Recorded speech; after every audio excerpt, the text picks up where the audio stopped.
in her new memoir, when a excuse me, I'll get there. In her memoir, when a toy dog, I've got to make my own word, tog.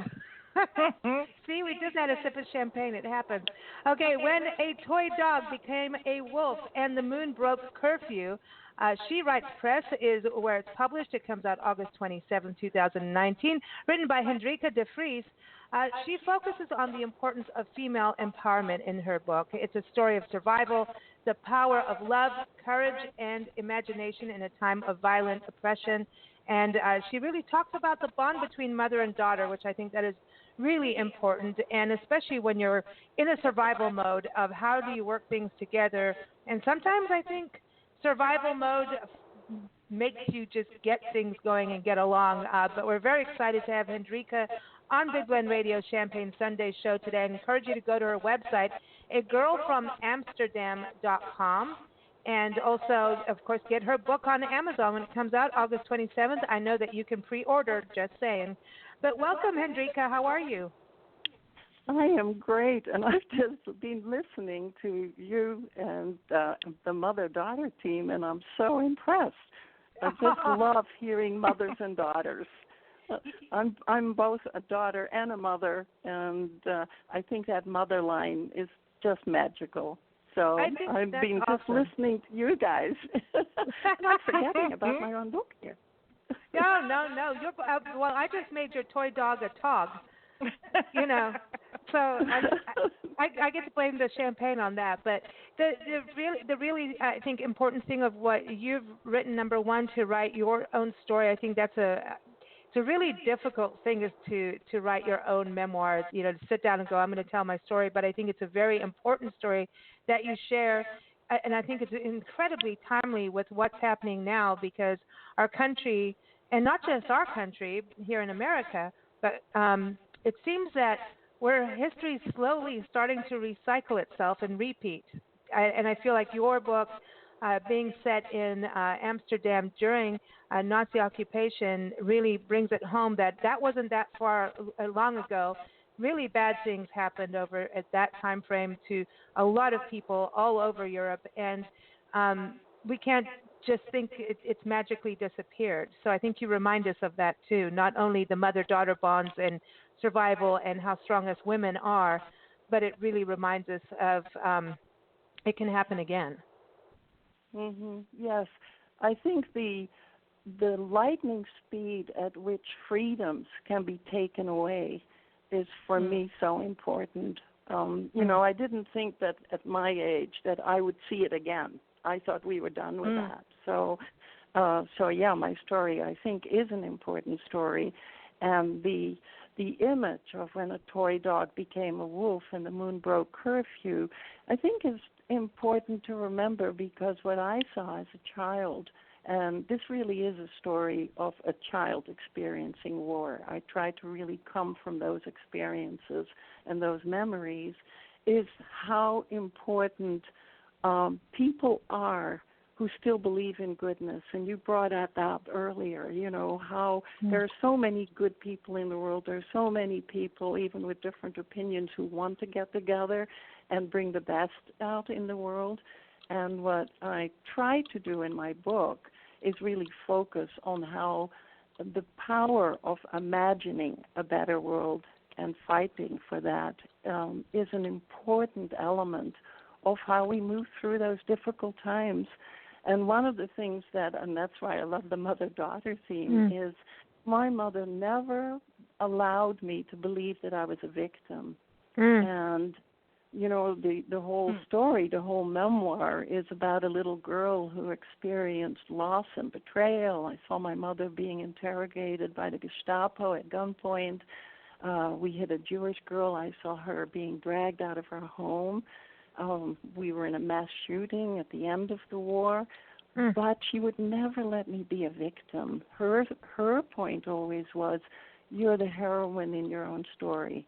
And heroines, yeah, they suffer. They have to go through trials, but you are the heroine in your story, and that has been a dominant theme in my life, all my life.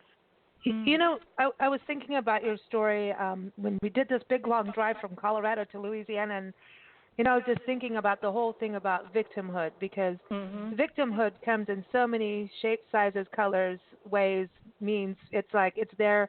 It's something that we all face in so many situations through life, and it always comes from people, right?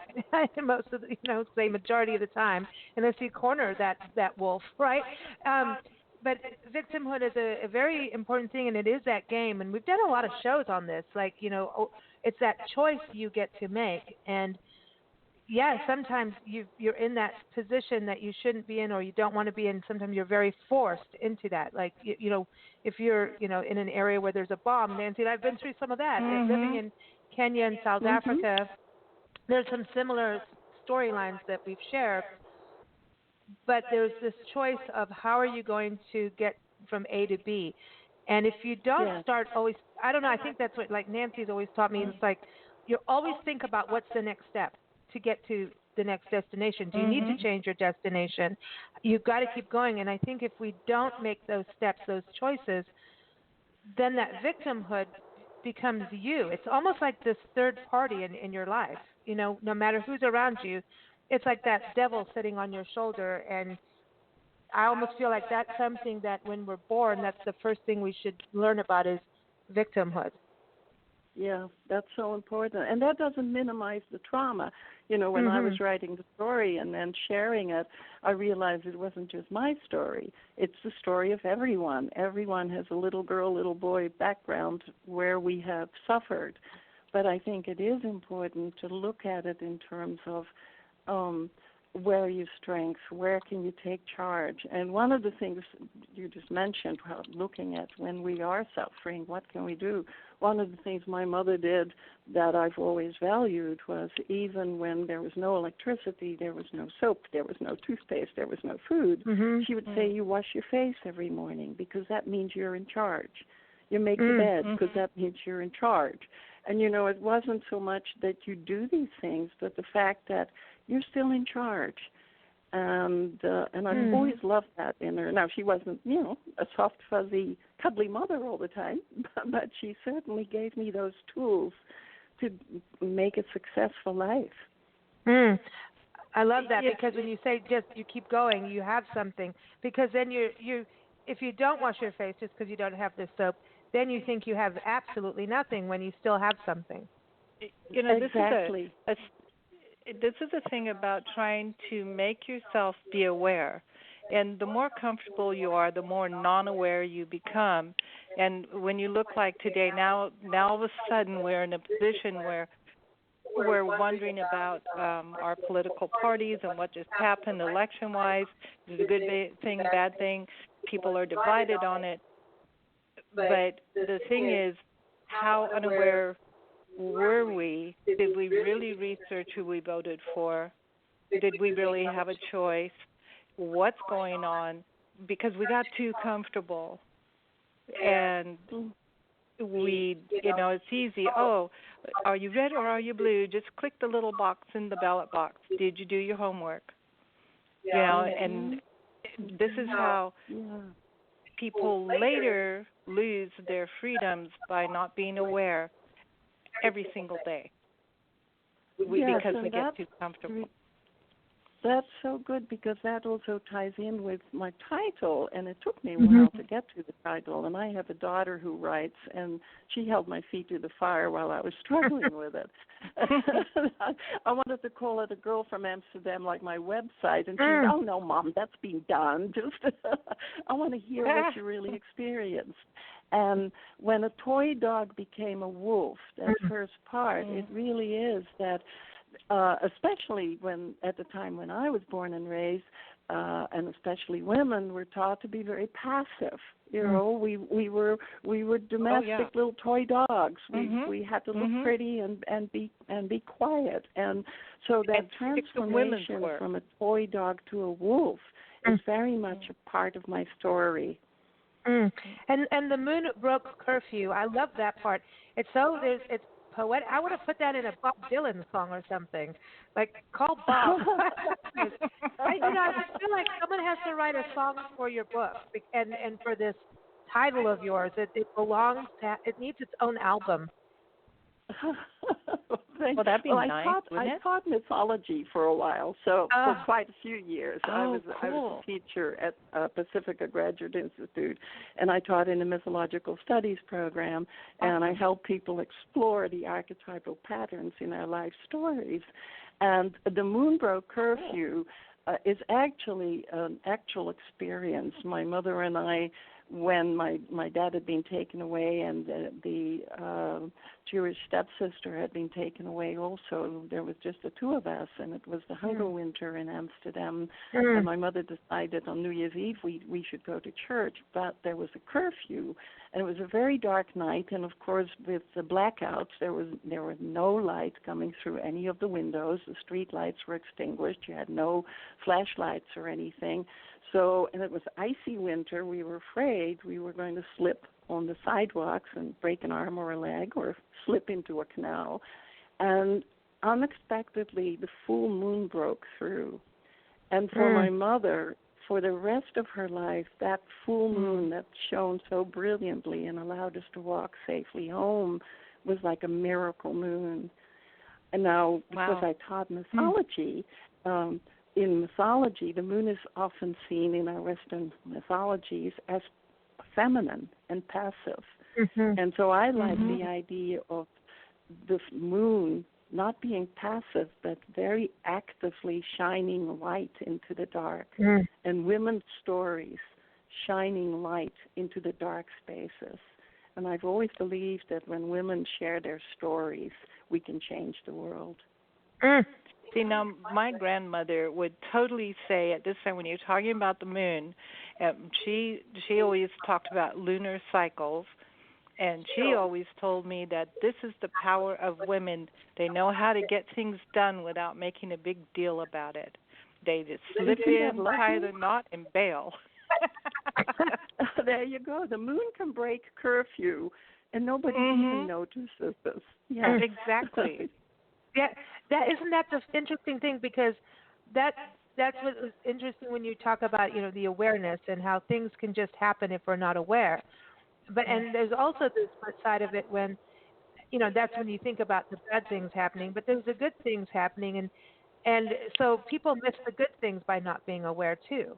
And that's absolutely, yeah, yes, it shines in fact, the light they miss on everything. Yes. When they're not aware. I always say there's a difference between living and existing. If you're not aware you're existing, maybe not for very long, but if you're living, you see things, you feel things, and you get it. There's a big difference between to my own heart. That's beautiful. I know. I wish I was having champagne with you in Santa Barbara. That'd be cool. On the beach. There you go. There you go. Oh, it's beautiful here. Please come on out. And excuse my voice. I have a little bit of an allergy this morning, so I hope you can hear me okay. Flower power. You have all those flowers out there. There you go. I know about those flowers on the bluffs, and also one of the best places for orchids. I know you have that big orchid show. Okay, I'll do a travel segment on Santa Barbara for you right now. Thank you. But I want to talk about this because you also went to Australia and you became a swimming champion, a mom, a teacher. So you think about someone going through this, and the lifestyle of when things, the occupation where the whole thing of some people in uniform taking over. It's a very creepy thing, especially when you know that they aren't doing nice things. They are taking loved ones away. We know what the Nazis did, and there's still this kind of thing happening all over the world. I mean, this is why everybody's, immigration is happening, and there's people fleeing countries because of what is still going on today. I look at Africa, what's going on in Africa and the Sudan, and what's going on in South America. It's like we are still doing this as human beings, just in maybe areas we're not familiar with, and it's a very, very frightening thing. And sometimes the only thing you're looking at is, let's go from A to B. We got to survive. But when people go through this, it's amazing to me, like all the stories we've shared of immigration stories where people have fled, like Afghanistan, and fled this place, that place. They seem to take hold of life as soon as they get that little break. When that moon breaks the curfew, they get that break, and it's like they take hold of their lives in no. I mean, I always see that compared to someone who Yes. has all the tools at hand when they're born, and has all the opportunity. The people who didn't have that opportunity seem to really just jump in there and take a hold of it in a very, very strong way. And I'm not saying that's where we all should be. I'm just saying I see that when people choose life, they really do go for it. And that's what Well, you've it's done. interesting that you say that because a big part of my book, at the end of the book, is our emigration to Australia because so many people were war weary after World War II, and they did move. Now, we moved for a particular reason. My father did come back with PTSD from his POW work camp experience. And the wide open spaces in Australia actually cured him, his whole contact for a year in Australia. But I think it also gave me that experience that you're talking about of being in a whole different culture, having to bring out the best in yourself to not only adapt, but to belong in a certain way and yet not lose your own uniqueness, I think makes immigrants very special people. You know, before we left the Netherlands, I was in a lyceum in Holland, and I actually do describe that in the book, that experience. And our teacher said it was really terrible for the country that people were leaving because he said the people that emigrate are the best people of the country, and they take their best selves to other countries. That's, it's true. You know, I've always really, this is going to sound really odd, but I don't believe in boundaries. I don't like all that stuff. This is the Earth. I think of it this way: if we can go to space, then the Earth doesn't need boundaries to stop it. Even like now we're rushing to space to like carve off. Well, this is our part of the space, and that's China's part of space over there. It's ridiculous. We're all people. So stop with the boundary stuff because it's all just tied to greed. So how about just no boundaries? I love that. I mean, really, it's ridiculous what humankind has done to itself in the excuse to make ourselves behave in certain ways. You could just be trying to be nice and behave. You know? It's so true. Yeah, and having lived in Australia, and my first two children were born there, you know, being born and raised in Amsterdam, having lived in Australia, then moving to the United States, having lived in 3 different parts of the United States, I've just begun to think of myself as a global person and a global citizen. And I'm like you. I'm thinking, why do we make these divisions between ourselves? Exactly. And it's so people can get to pay taxes.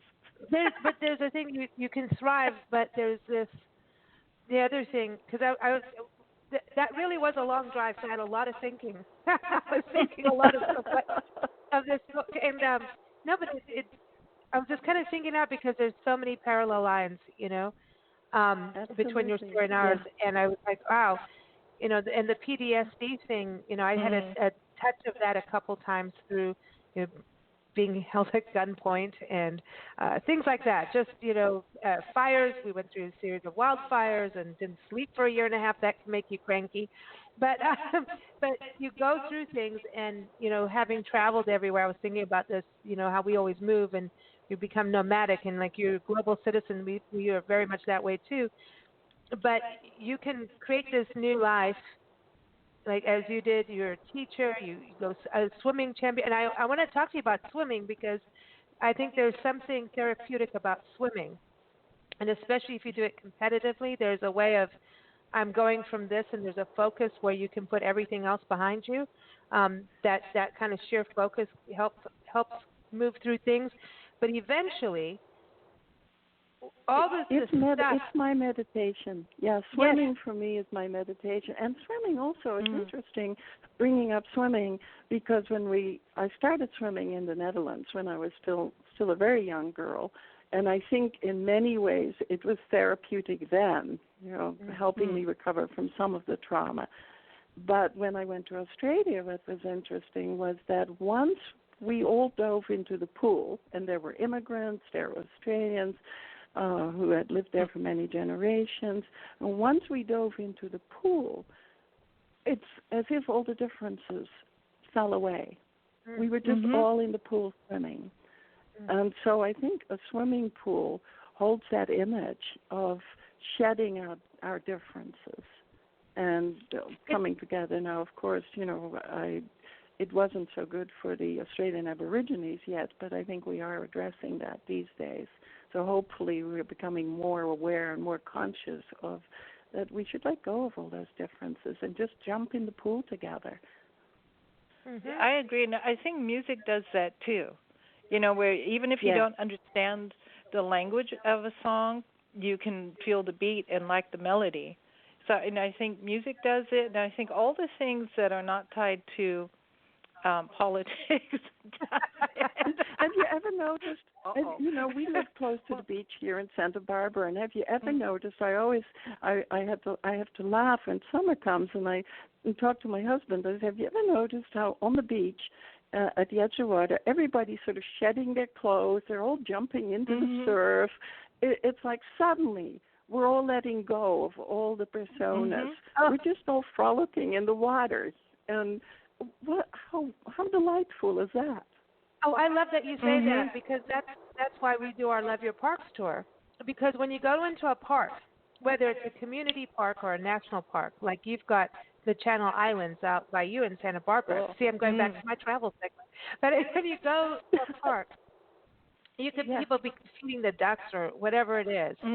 There's people it was this one park, especially in Tucson. We really looked around when we had made a decision not to just do national park units, but all parks, because your local community park is really important for the quality of life of youth and everyone to get outside.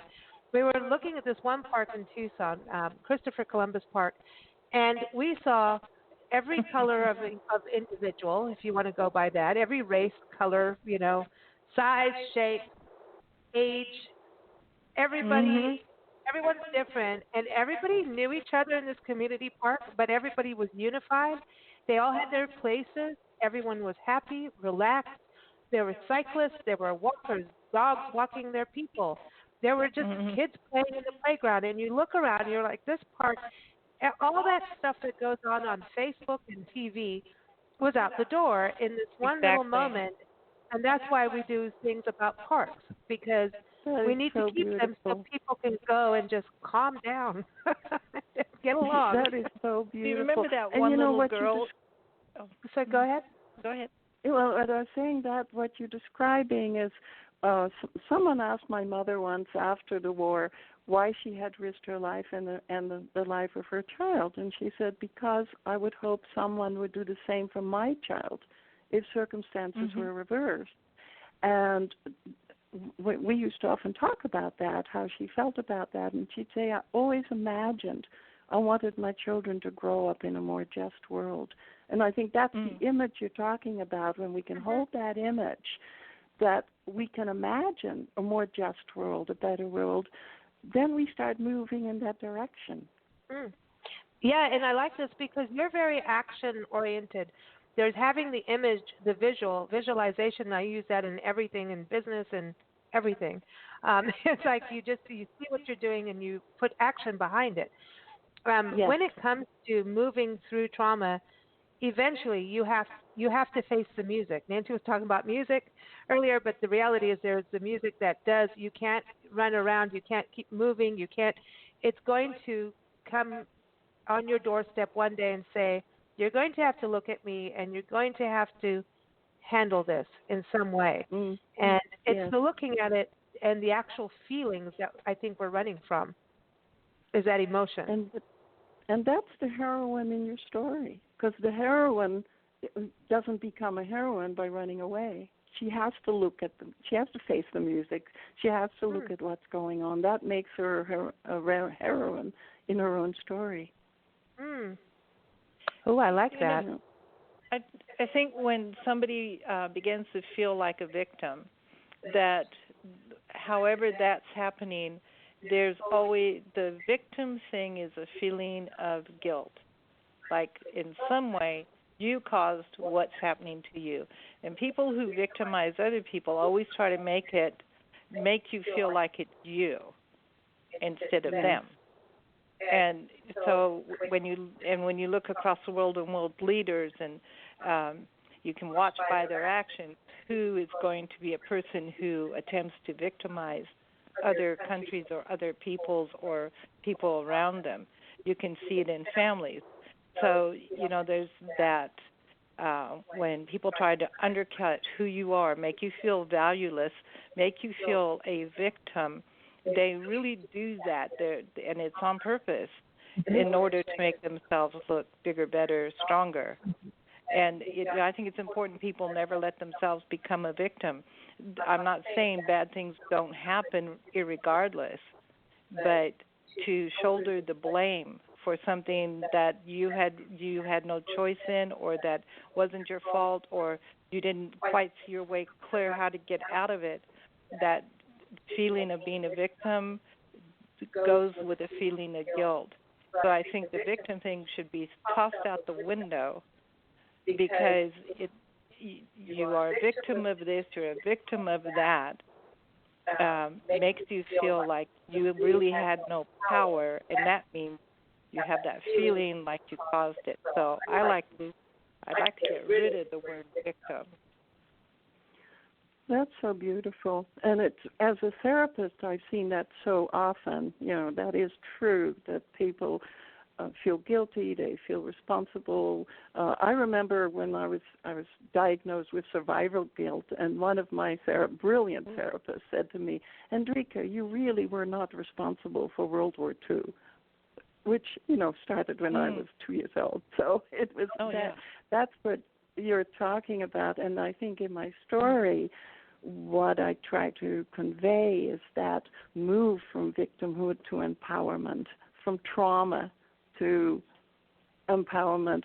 But I also think that once we start sharing our stories, and I saw that a lot when I would do group therapy with people, is when we start sharing our stories, that guilt begins to ebb away. We begin to see how ridiculous it is, or how it no longer applies to who we are in the present time. So I think the sharing of our stories is so important.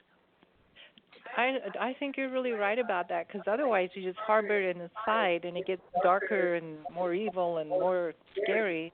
But if you can say it out loud, then you can say, "Did I really? I believe that." Yeah, exactly. And when you share with others, people who abuse their power try to separate people. They try to isolate. They try to divide. And so in the sharing, so much healing has happened in the sharing of stories. And you know that from South Africa, having lived in South Africa, the reconciliation through the sharing of our stories. And that's why I think these memoir stories are crucial for trying to understand each other.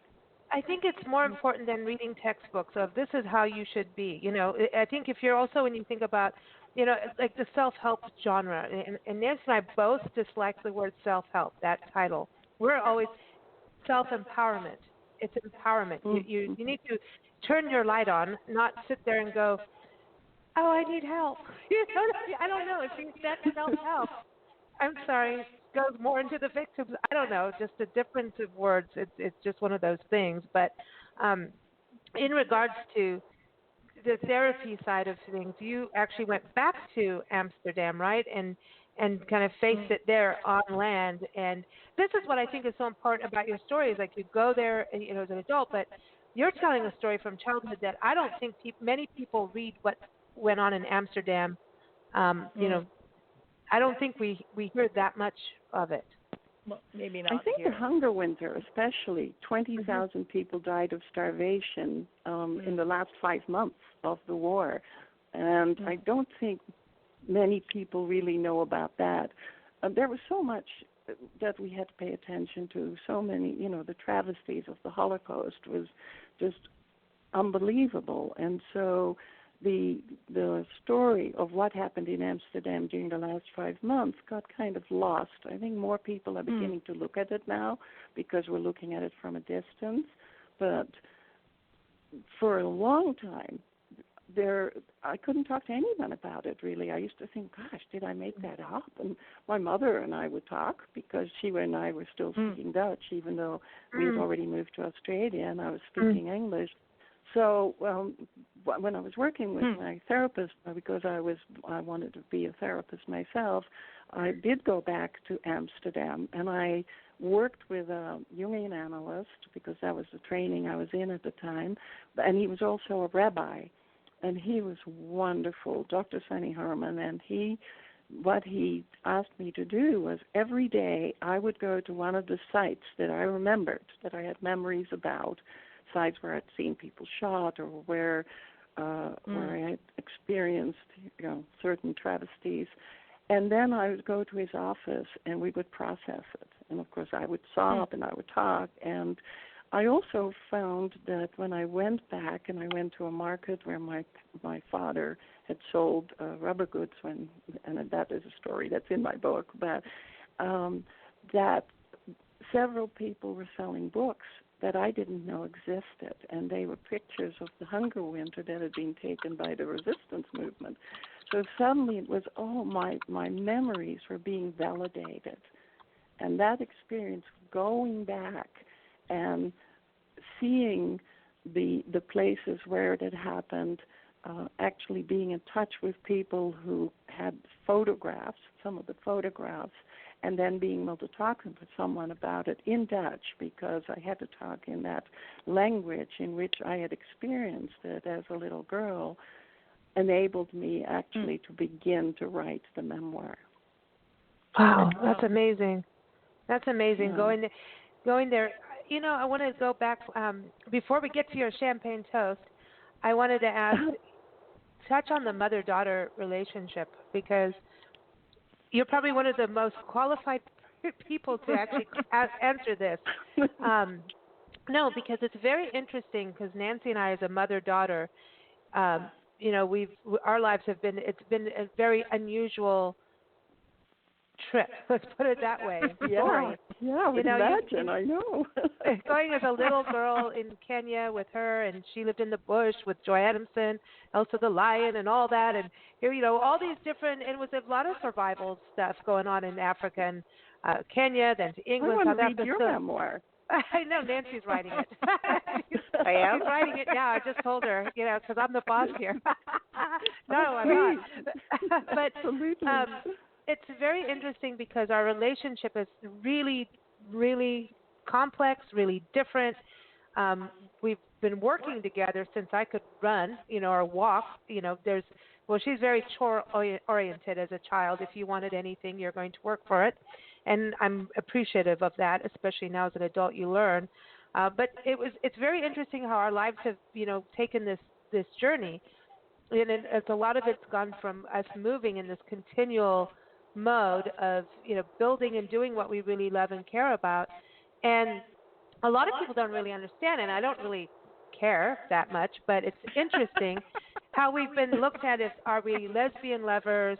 We've been called everything. And Nancy has been told to leave me alone, and she'll never have a man if, you'll never get married if you're that close to your mother that way. It's codependent, all these things. And you just look at people, and then there's the bigger batch is, wow, I could never do this with my mother, or vice versa. Like, most mothers are not that way. The daughters are. And they're like, there's no way this is happening. I'd love to, but heck no.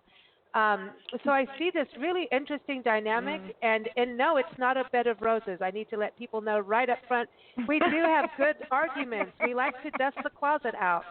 It really does happen. So it's not all roses. But it is funny. But I wanted to touch on that about the mother-daughter relationship, because I don't know if it's because we've come from that level of really having to survive together in different situations and real upfront scary stuff, that I don't know if where is this with people thinking we're codependent if you're close?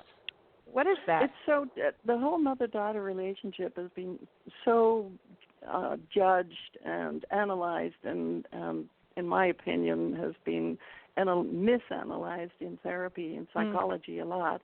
But yeah, I think I was really a daddy's girl for the first few years of my life, very much so. And then he was taken away, and suddenly there I was alone with my mother. And she was suddenly a single mom. I was 5 years old.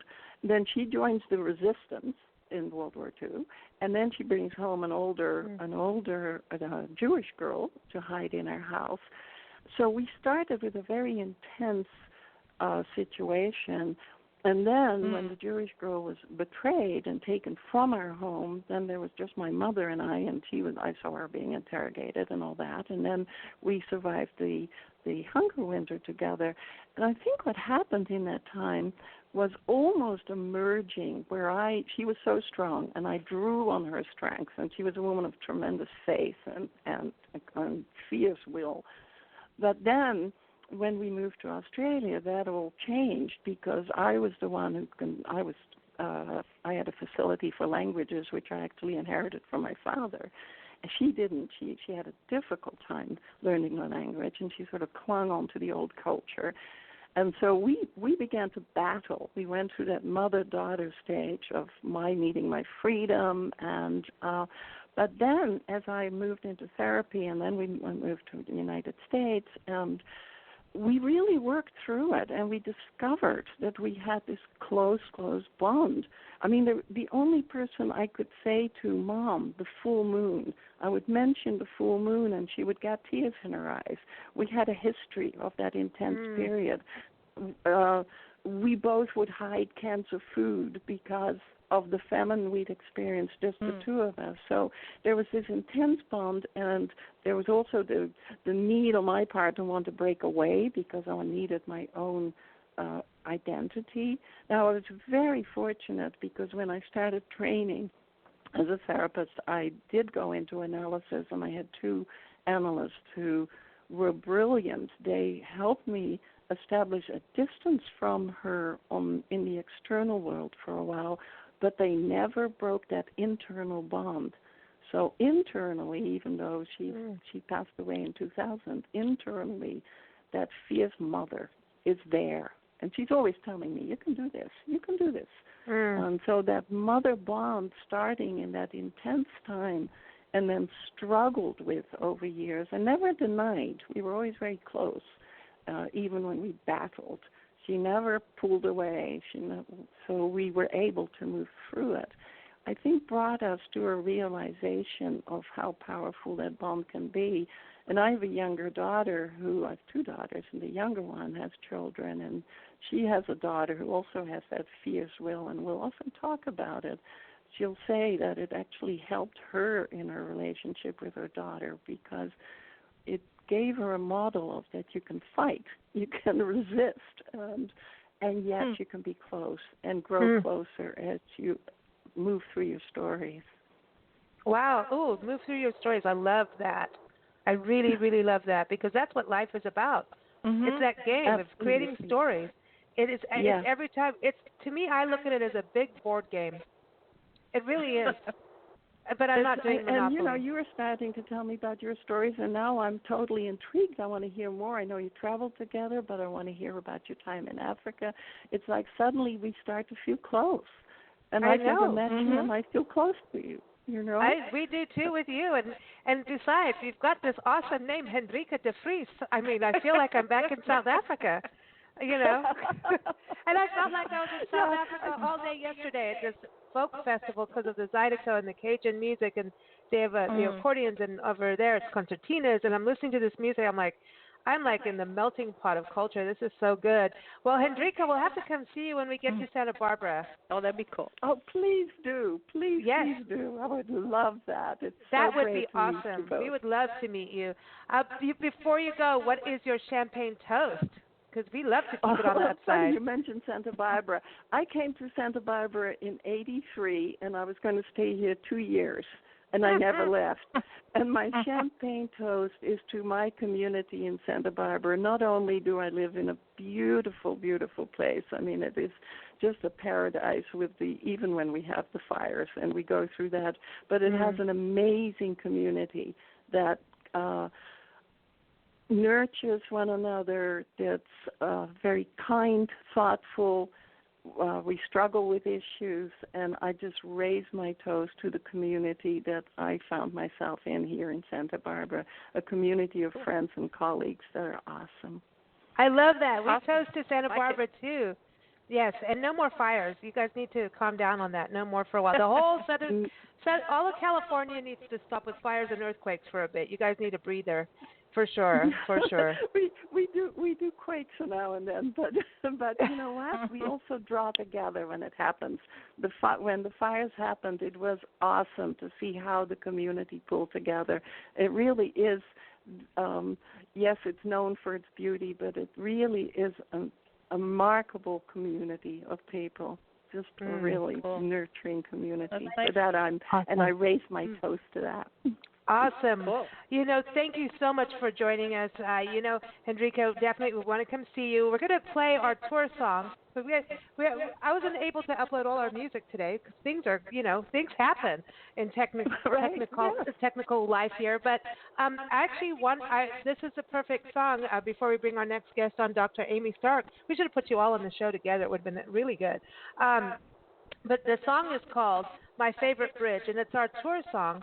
And I think it really goes well with what you're talking about today. It's perfect. It's a song about thriving instead of surviving. It's about, are you working the 9-to-5 job or going and doing what you want to do? It's called My Favorite Bridge, and it's from our good friend John Waniger, who's just down the road from us in New Orleans. I know.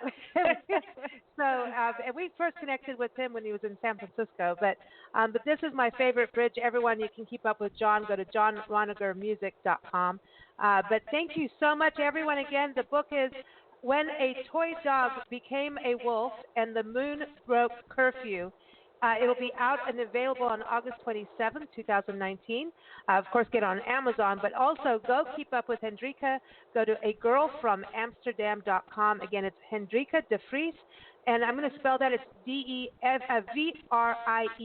De-Vries, V-R-I-E-S. Thank you so much for joining us, Hendrika. You take care and enjoy the rest of your Sunday. Thank you, Lisa and Nancy. This was wonderful. Thank you so much for the opportunity. I loved it. Oh, thank you. We did too. We're giving you a big hug. Okay. Take care. Bye-bye.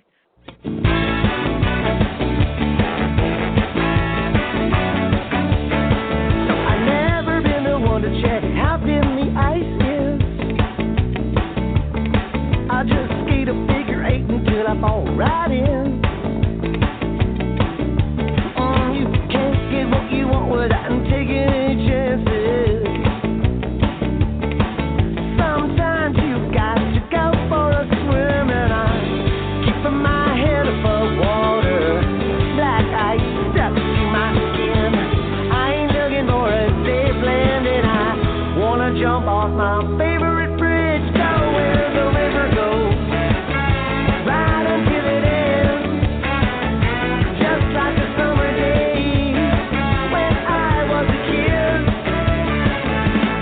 Been the one to see the cards at face value. I want to see what happens when I go all in. Now I've been told it's not the most practical. Go big or go home, that's what I say. And I keep my head above water, like ice stuck to my skin. I ain't looking for a safe landing. I wanna jump off my favorite bridge, go where the river goes, right until it ends, just like a summer day when I was a kid. I am the eyes of the walking dead, dying noon to 9 with a pistol in my hand. With the devil myself, can't say